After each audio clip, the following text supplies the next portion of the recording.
Hello नमस्कार.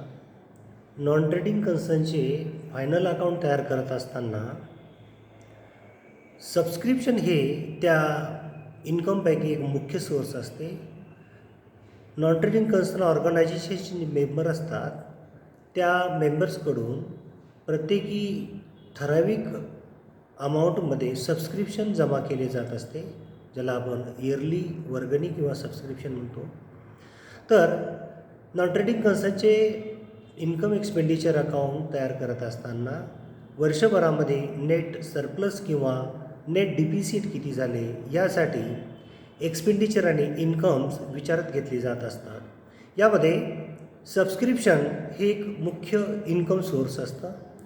तर हे सबस्क्रिप्शन इन्कम एक्सपेंडिचर अकाउंटच्या इन्कम साईडला दाखवल्या जाते आणि याची जनरली अकाउंटिंग ट्रीटमेंट कशी असते ते आपण आज विचारात घेत आहोत.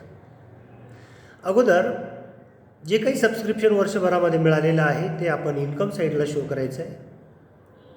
त्यामध्ये at the end of accounting year जे काही सबस्क्रिप्शन आउटस्टँडिंग असेल, रिसिवेबल असेल ते ॲड करायचे असतात.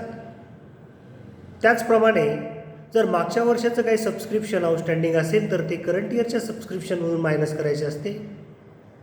त्यानंतर ॲडव्हान्स सबस्क्रिप्शन मिळालं असेल तर ते मायनस करायचं आणि बॅलन्स शीटमध्ये लॅबलेट साईडला शो करायचं आहे. त्याचप्रमाणे जर मागच्या वर्षी सबस्क्रिप्शन ॲडव्हान्समध्ये मिळालेलं असेल तर ते सबस्क्रिप्शन करंट इयरच्या अमाऊंटमध्ये ॲड करून ते सबस्क्रिप्शन बॅलन्स शीटमध्ये शो करायचं आहे.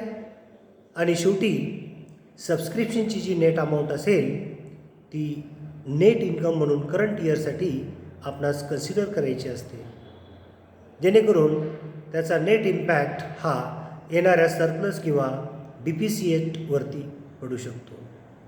ठीक आहे, थँक्यू. आपण पुढील याच्यामध्ये असंच एक इन्कम सोर्सवरती डिस्कशन करूया.